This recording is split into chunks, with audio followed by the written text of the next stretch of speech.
conviction and reverence. I reflect your life was a testimony to that faith, and it is a legacy we will continue to uphold. Dad, take comfort in knowing that with each new day, I will continue to encounter a part of you in the rhythm of my daily life. Whether in passing, this is Shane, this is Mheshimiwa's grandson, this is actually Mheshimiwa. Say hi, Baba. Hi. What's your name? Shane. Okay, good. Okay. Hold Shosho. Come stand with Shosho here. Okay. Dad, I take comfort in knowing that with each new day, I continue to encounter a part of you in the rhythm of my daily life. Whether in a passing glance at Mirage in Westlands during my morning commute, a momentary view of the greenhouse along the bustle of Gong Road, or as I drive past NextGen on the expressway towards the airport. Even in the quiet pause of a cup of tea at the Hyatt in Westlands, I will find myself reflecting on your vision, seeking to understand the depth of thought and creativity behind the designs that now stand as a lasting testament to your legacy.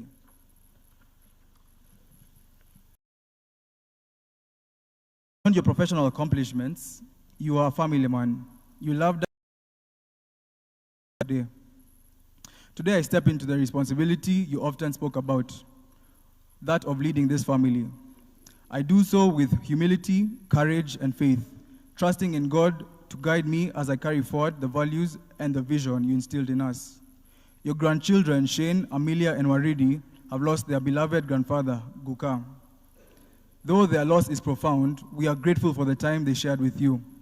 They will grow up knowing the man you are, learning from your example, and taking pride in your legacy.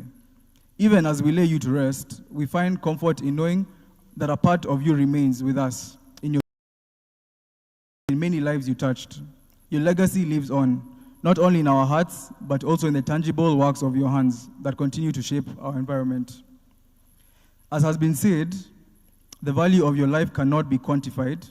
It can only be qualified by the positive impact you had on others. You are not only an inspiration to this family, but to all who had the privilege of knowing you. Indeed, you left this world better than you found it. We take solace in the word of God, for he is the Alpha and the Omega, the beginning and the end. In all things we give thanks to God, for God is good all the time, and all the time God is good. This is not goodbye, Dad. It is simply see you later, just as your granddaughter Mimi would say. Rest in eternal peace. Always your son, Kiaraho. Thank you.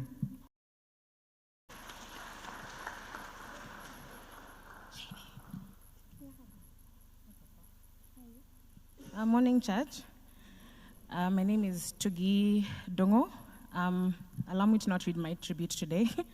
I'd just like to talk about Dad a bit. I think I've mentioned over the week that I was a daddy's girl, 100%.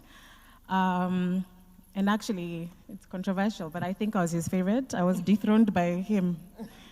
I think everyone knows Shane. Shane was Dad's favorite in the entire world. So for me, I keep telling my brothers this week that Dad was my ally in that house. We used to spar with everyone together. And an example of this was when we were younger, Dad didn't believe in beating his children at all. He didn't like violence. But Mom was not a stranger to chapping us. So when I was younger, my dad used to check in on us every day when he comes home from work, because he used to come a bit late. He used to open my bedroom and check. So when Mom beat me, I used to cry like this so the tears can dry. So when he comes, he can see those problems here. So when I had him, I used to make myself a bit disheveled and then sleep like this, so you can see the dry salt. And I used to hear him ask, "What happened to Tugi? What did you do to Tugi?" She looks upset. Another thing we're just discussing with JD was when we say my dad loved us above everything, I really mean it. I think an example of this was when I was in high school, I had a school trip. It was to Thika, but I was very excited. It was a camping trip. I don't know why I was excited, but I was excited. And Dad I called him and he hung up and he said, I can't talk, I'm entering a meeting with the then president, Uhuru Kenyatta, sorry.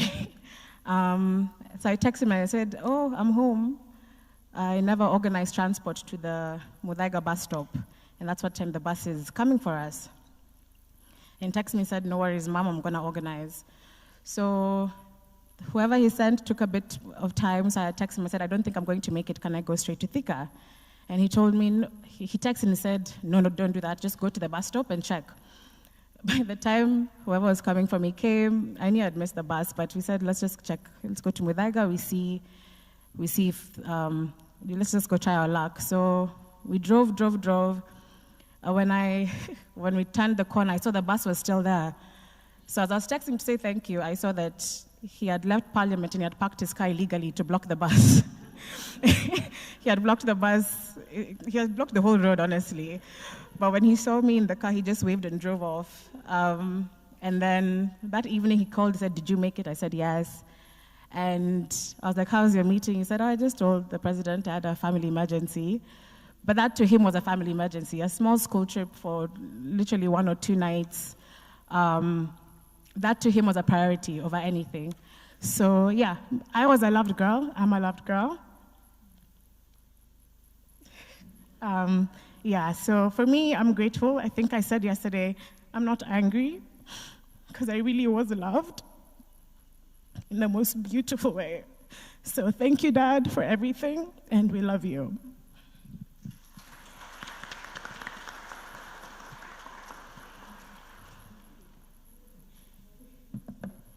I think I need to stop going after Tugi, because it's very emotional by the time I get here. I tried to do this yesterday, but I struggled. But today's a new day, so I'm going to try again. Okay.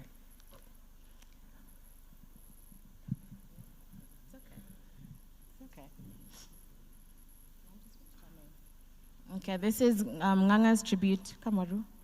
Okay, Nganga's tribute to Dad. Dear Dad, thank you. Thank you for your love, your patience, your trust, your hugs, your laughs, your support, your strength, and your wisdom. The life you've lived brought what I now understand as a irreplaceable and unconditional love. My heart breaks having to be here writing this, as you gave me a sense of purpose to which I feel I have lost. You made me want to be the man you were. I wish that I could sit across you one last time during Sunday family lunch and listen to the brilliance you casually spewed, paired with the endless laughter we seem to never not enjoy. I wished you could watch me turn into the man I only knew I'll become because of my unequitable faith in your vision, even beyond this lifetime. You taught us that love is never supposed to be transactional, and yet I still feel indebted to yours. I sit here knowing no one could ever replace the whole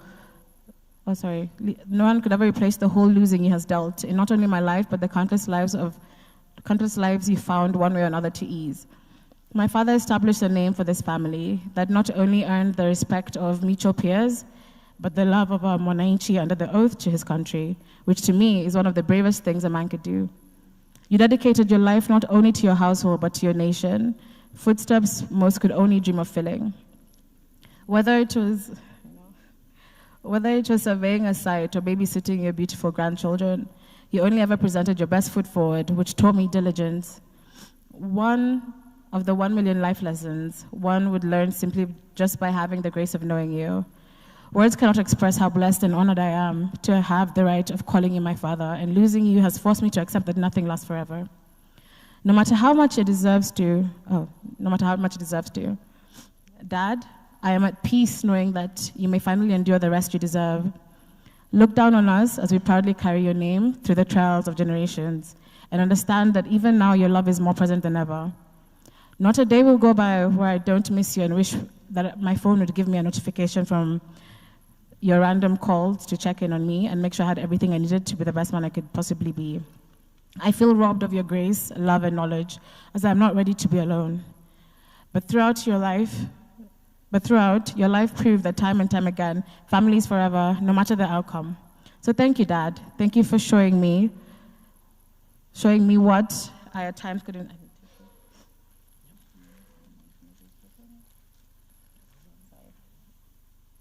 So thank you, Dad. Thank you for showing me what I at times couldn't see for myself. I love you, I will miss you, but I will remain strong for you, just as you did your entire life for me. I promise to make you proud on your last day with us, and not a second has gone by where I haven't planned to live up to it. From your last born child, what I pride myself on is that I'm your spitting image. Thank you, Dad. May you rest easy, knowing your children are ready to embody and apply your philosophy in everything we do. Your son, Anthony Nganga.